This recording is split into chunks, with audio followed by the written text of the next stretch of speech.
HMS Somerset was a 70-gun third-rate ship of the line of the Royal Navy, built at Chatham Dockyard to the draught specified by the 1745 establishment, and launched on 18 July 1748. She was the third vessel of the Royal Navy to bear the name. Somerset was involved in several notable battles of the 7 Years' War and the American Revolutionary War. She was wrecked in a storm in 1778 when she ran aground off of Provincetown, on Cape Cod, Massachusetts. 7 Years' War. HMS Somerset saw action at the capture of the fortress of Louisbourg and Cape Breton Island during the 7 Years' War. In 1758, a British expedition under General Geoffrey Amherst besieged the fortress at Louisbourg, beginning on 8 June. The British had 39 ships with about 14,000 sailors, and a further landing force of 12,870 soldiers. The fortress was defended by 10 French ships with 3,870 sailors, and another 3,920 soldiers inside the fortress itself. The 48-day siege by Admiral Edward Boscawen and General Amherst ended with the French surrender on 26 July, clearing the way for a British expedition to sail up the St. Lawrence River to take Quebec City the following summer. The expedition against Quebec City, led by General James Wolfe, was landed by a force that included HMS Somerset.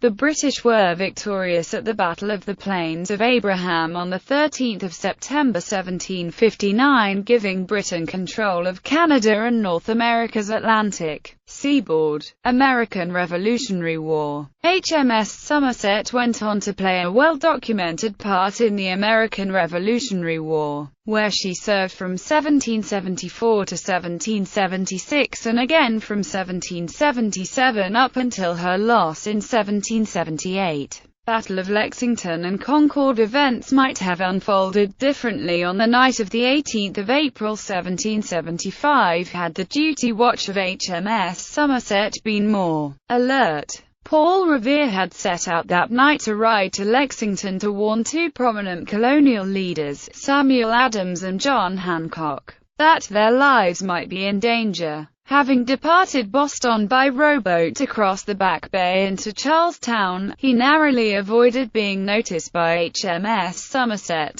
which was anchored there. Had he been stopped, the militias of many towns would not have arrived in Concord, and the next day's Battle of Lexington and Concord might have had a different outcome. As it was, Somerset's gun crews were able to keep rebel forces from following the retreating British troops to Charlestown on the evening of 19 April. Revere's exploits led to HMS Somerset's immortalization in Henry Wadsworth Longfellow's poem, The Midnight Ride of Paul Revere. Then he said good night, and with muffled oar silently rowed to the Charlestown shore, just as the moon rose over the bay, where swinging wide at her moorings lay the Somerset, British man-of-war, a phantom ship, with each mast and spar across the moon like a prison bar, and a huge black hull that was magnified by its own reflection in the tide. Battle of Chelsea Creek. Somerset was the backdrop to another brief but important incident during the war, the Battle of Chelsea Creek. On the night of Saturday, 27 May 1775, HMS armed schooner Diana, under the command of Lieutenant Thomas Graves, ran aground in Chelsea Creek while attempting to keep Americans from driving British livestock from Noddle's Island in Boston Harbor, at which point the American rebels set fire to the ship. HMS Somerset's tender, Britannia, was able to rescue the Diana's company. Lt. Thomas Graves went on to serve under Lord Rodney at the Battle of the Saints, eventually becoming Rear Admiral Sir Thomas Graves and Nelson's second-in-command at the Battle of Copenhagen. He was permanently scarred by the burns he received at Noddle's Island. He was a cousin of Admiral Thomas Graves, 1st Baron Graves, who would command at the Battle of the Chesapeake in 1781, and the nephew of Admiral Samuel Graves. Battle of Bunker Hill. Shortly after those events, HMS Somerset served as the flagship of Admiral Samuel Graves at the Battle of Bunker Hill. Boston, under British control since 1768, was under siege by between 8,000 and 12,000 militia. On the night of 16 June 1775, several thousand militia forces began occupying the strategically important Charlestown Peninsula and fortified Breed's Hill, a position from which they would be able to bombard the British in Boston. At dawn, HMS Lively was first to spot the new fortification, and the ship opened fire, temporarily halting the Americans' work.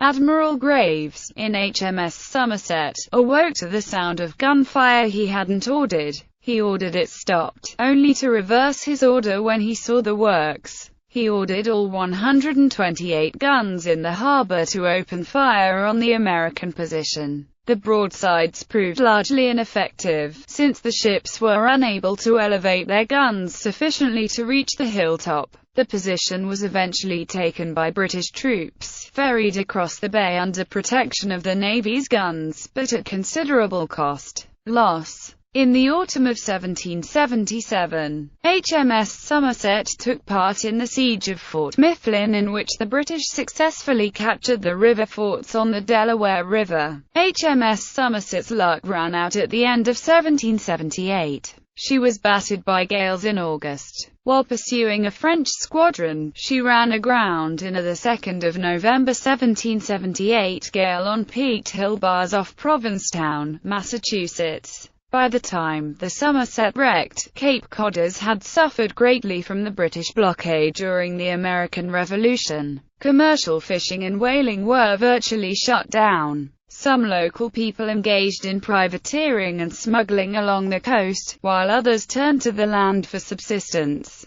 When the giant Somerset wrecked on the Cape, there likely was a strong emotional reaction by the local populace. According to the official account of the ship's captain, George Oury, only 21 men were lost during the wreck. Captain Oury was forced to walk under guard to Providence, Rhode Island, where he was exchanged for 2 American officers. The officers and crew, numbering over 400, were escorted to Boston. Towns along the route provided militia to escort and support the prisoners. A tremendous amount of scarce war material was chopped or pried away from the wreck by local residents before the state put a guard over what remained. 11 18-pound and 5 9-pound cannon and powder were entrusted to Colonel Paul Revere to be used in fortifying Castle Island in Boston Harbor. Salvage of the Somerset's cargo was dangerous and difficult. Provisions in the lower hold were only accessible for a few hours a day at low tide. Severe winter storms in December finally broke the remains of the ship apart, moved it closer to shore, and eventually buried it under tons of sand at an area known locally as Dead Man's Hollow. It took several more months of bitter court proceedings to sort out who owned what in the aftermath of salvage operations. The Somerset's wreckage has been partially exposed, albeit briefly, only 3 times since 1788 in 1886, 1973 and 2010 by storm currents that caused part of the wreckage to be uncovered. In 2010, the National Park Service commissioned a digital survey using 3D imaging technology to accurately record the exposed timbers that were visible. It was estimated that only the lower 10% of the ship remains, buried once again under the sand. The Somerset is protected under international law, and is the sovereign property of the United Kingdom. Remembrance. The National Park Service preserved some of the large timbers from the wreck. In 2005, the park superintendent presented a few pieces of the Somerset to the commander and crew of the British Navy's modern HMS Somerset. HMS Somerset is remembered by a historical reenactment society in Boston, called His Majesty's Ship Somerset.